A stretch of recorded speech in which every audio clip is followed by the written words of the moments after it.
सखुबाई नाम की औरत रहा करती थी। वो बहुत ही गरीब थी, किराए के घर में रहती थी। उसके पति को गुजरे 2 साल हो गए थे।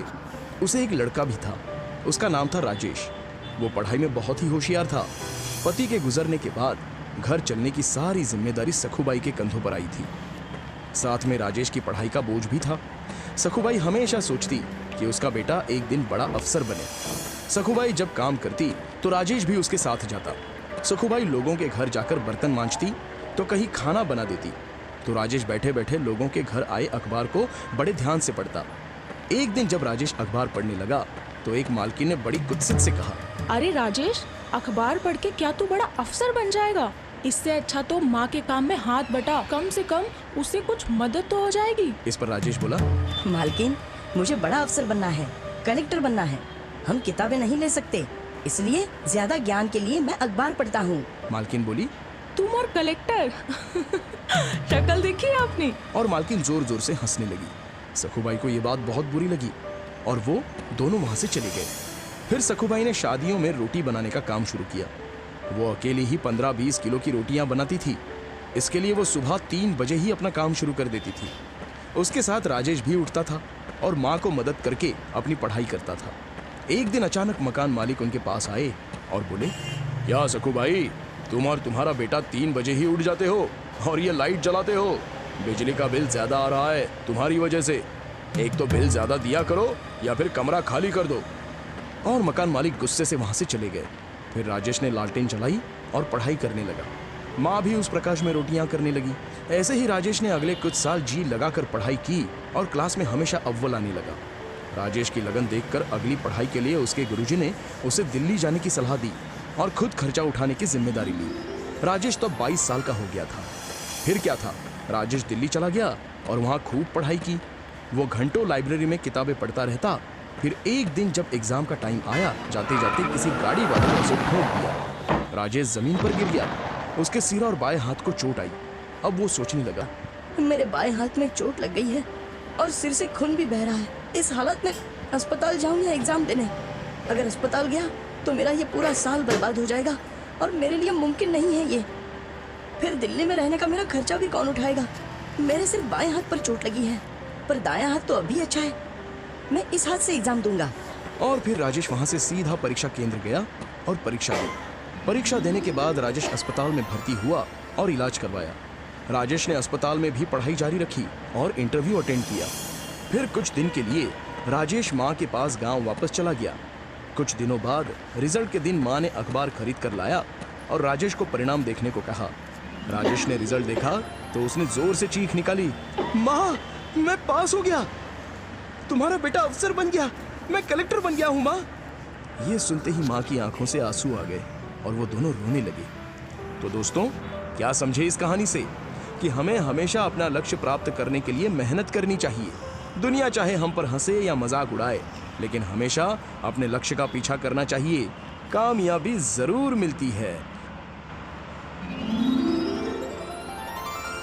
एक बार की बात है, काशीपुर नाम के एक गांव में जगन नाम का एक भिखारी अपनी बेटी गौरी के साथ रहता था। गौरी की मां का गांव में फैली महामारी के कारण देहांत हो गया था और जगन को ठीक से दिखाई नहीं देता।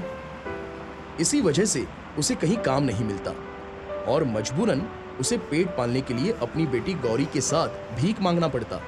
लेकिन गौरी को भीख मांगना पसंद नहीं था। वो पढ़ना लिखना चाहती थी।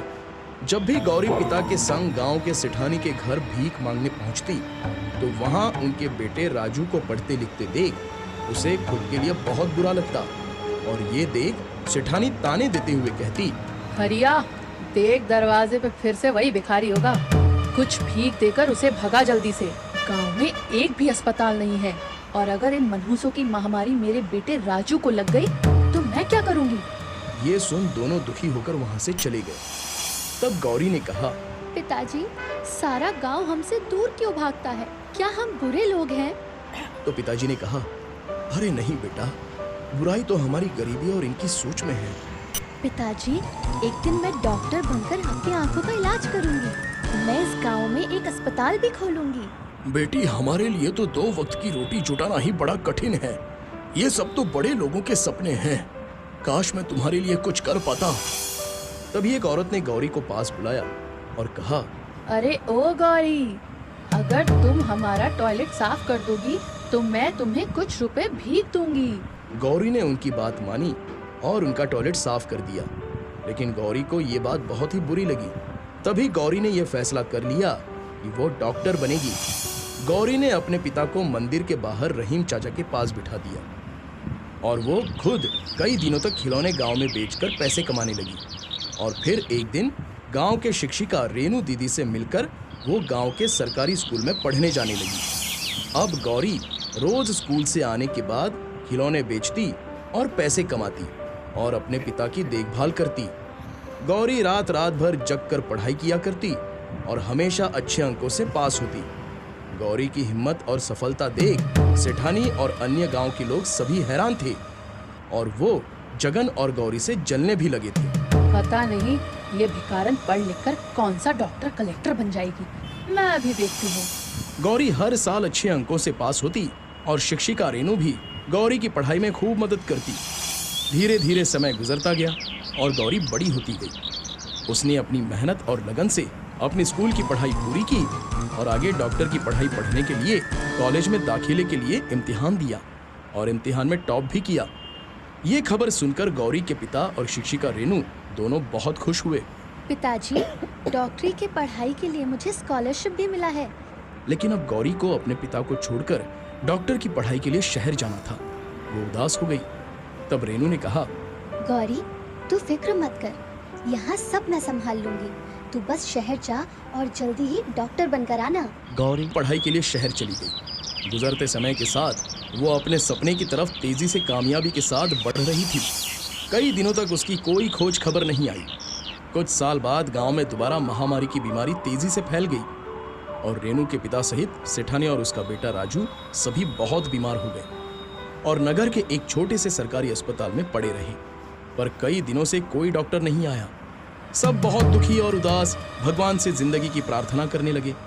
तभी एक नर्स ने सभी को खबर दी, अब तुम लोगों को चिंता करने की जरूरत नहीं। आज सरकार की तरफ से शहर की सबसे बड़ी डॉक्टर साहिबा आपका इलाज करने आने वाली हैं। ये खबर सुन गांव वाले बहुत खुश हो गए। तभी हॉस्पिटल के सामने एक कार आकर रुकी और उसमें से एक डॉक्टर उतरी। नगर सरपंच ने उन्हें माला पहनाकर उनका स्वागत किया। जब वो अस्पताल के अंदर आई तो उसे देख सभी हैरान रह गए, क्योंकि वो डॉक्टर कोई और नहीं बल्कि वही भिखारन लड़की गौरी थी। गौरी ने अपने पिता के पैर छूकर उनका आशीर्वाद लिया और फिर उसने सभी गांव वालों का इलाज करना शुरू किया।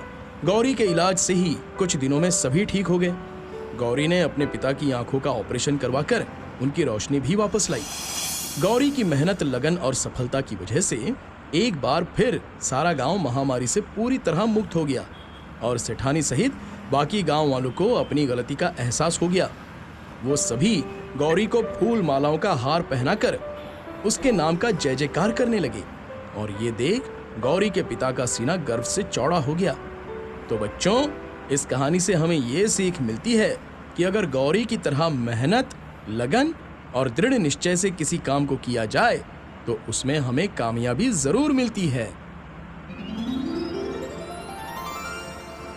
एक गांव में विमला नाम की एक गरीब औरत अपने बेटे रोशन और बहू गौरी के साथ रहती थी। विमला के पति का देहांत हो गया था, जिससे सारी जिम्मेदारी उसके बेटे रोशन पर आ गई थी। लेकिन गांव में रोशन को कोई काम न मिलने के कारण गरीबी और बेरोजगारी से उसकी मुसीबतें बढ़ती चली गईं। विमला की बहू गौरी बहुत ही स्वार्थी और लालची स्वभाव की थी। एक दिन उसने अपने पति से कहा, अजी सुनिए, अब यहाँ कुछ नहीं रखा है, हमें शहर चले जाना चाहिए, तभी हमारे हालात सुधर पाएंगे, वरना हमें भूखा ही मरना पड़ेगा। तब रोशन बोला, पर माँ तो यहाँ अकेली कैसे? तो गौरी बोली, ओहो, आप माँ की चिंता मत कीजिए, जब आपको नौकरी मिल जाएगी तब हम माँ को पैसे भेज दिया करेंगे। रोशन अपनी माँ को अकेला छोड़ पत्नी गौरी के साथ शहर चला गया। कई महीने बीत जाने के बाद भी उसकी कोई खबर नहीं आई। बेटे और बहू के शहर चले जाने के बाद विमला पेट पालने के लिए दर दर भटकने लगी और भीख मांगकर अपना गुजारा करने को मजबूर हो गई। वो हमेशा अपने बेटे का लौट कर आने का इंतजार करती, पर उनकी न तो कोई खबर आई और न ही उनकी तरफ से कोई पैसा। विमला मंदिरों और रेलवे स्टेशन में भीख मांगने लगी, पर उसे ज्यादा पैसे नहीं मिलते। और कई दिन उसे भूखा ही सोना पड़ता। विमला की आवाज बहुत ही सुरीली थी और उसे गाने का शौक भी था, इसलिए उसने गाना गाकर भीख मांगना शुरू कर दिया, जिससे बाद में धीरे धीरे लोग विमला का गाना सुनने के लिए इकट्ठा होने लगे। जिंदगी प्यार का गीत है, इसे हर दिल को गाना पड़ेगा। जिंदगी गम का सागर भी है, हंस के उस पार जाना पड़ेगा। विमला के गाने से लोगों का अच्छा मनोरंजन होता और विमला को भीख में थोड़े अच्छे पैसे मिल जाते थे। अब विमला रेलवे स्टेशन पर ही गाना गाती और उसे 2 वक्त खाने को भी मिल जाता। एक दिन विमला रेलवे स्टेशन पर बैठे गाना गा रही थी। जिंदगी प्यार का गीत है, इसे हर दिल को गाना पड़ेगा। जिंदगी गम का सागर भी है, हंस के उस पार जाना पड़ेगा।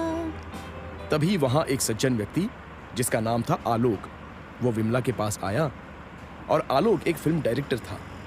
वो विमला को इतने सुरीली आवाज में गाते हुए सुनकर हैरान रह गया। वो विमला के पास आकर बोला, माँ जी, मैंने आपका गाना सुना है, आप बहुत ही सुरीली गाती हैं। मैं चाहता हूं कि आप मेरी नई फिल्म में गाना गाए। मुझे आपकी ही तरह एक नए आवाज की तलाश थी। यह सुनकर विमला की आंखों में आंसू आ गए। आलोक विमला को अपने साथ मुंबई शहर ले गया और विमला से अपने फिल्म में गाना भी गवाया और इसके बदले विमला को खूब सारे पैसे मिले। देखते ही देखते विमला का गाया हुआ गाना हर जगह खूब सुनने में आया और पसंद भी किया जाने लगा। वो हर जगह खूब मशहूर हो गई। अब विमला की जिंदगी पूरी तरह से बदल चुकी थी। वो एक भिखारन से मशहूर गायिका बन गई थी। उसे टीवी, न्यूज़पेपर में हर जगह दिखाया जाने लगा। एक दिन जब गौरी ने अपनी सास विमला को टीवी पर देखा तो उसकी आंखें फटी रह गई। उसके मन में पैसे का लालच जाग उठा। उसने तुरंत ही अपने पति रोशन को ये बात बताई और बोली, अजी, ये देखिए माँ जी टीवी पर। अब वो काफी मशहूर और अमीर बन चुकी हैं। कितने साल बीत गए, हम माँ जी से नहीं मिले। अब हमें उनके पास चलना चाहिए। आखिर हमारे सिवा उनका है ही कौन। तब रोशन ने कहा, हाँ, तुम ठीक ही कहती हो। रोशन और गौरी दोनों विमला के पास पहुंचे, जहां वो एक बड़े बंगले में रहती थी। सिक्योरिटी गार्ड ने दोनों को अंदर जाने से रोका। तब विमला ने अपने बेटे की आवाज सुनी और वो फौरन बाहर आई और अपने बेटे को देख विमला की आंखों में आंसू छलक पड़े। उसने फौरन अपने बेटे को गले से लगा लिया और रोती हुई बोली, मेरा बेटा, आज याद आई तुझे अपनी माँ की? मैंने तुझे कितना तलाश किया। अपनी माँ की ऐसी ममता और प्रेम को देखकर रोशन और गौरी दोनों को अपनी गलती का पछतावा हुआ और दोनों ने माफी मांगी। और माँ के लिए अपने बच्चों की खुशी से बढ़कर और कुछ भी नहीं होता है। इसलिए विमला ने दोनों को माफ कर उन्हें गले से लगा लिया। तो बच्चों, माँ की खुशी से बढ़कर दुनिया में और कुछ भी नहीं। इसलिए हमें अपने स्वार्थ को त्याग कर अपने माँ बाप को कभी अकेला और बेसहारा नहीं छोड़ना।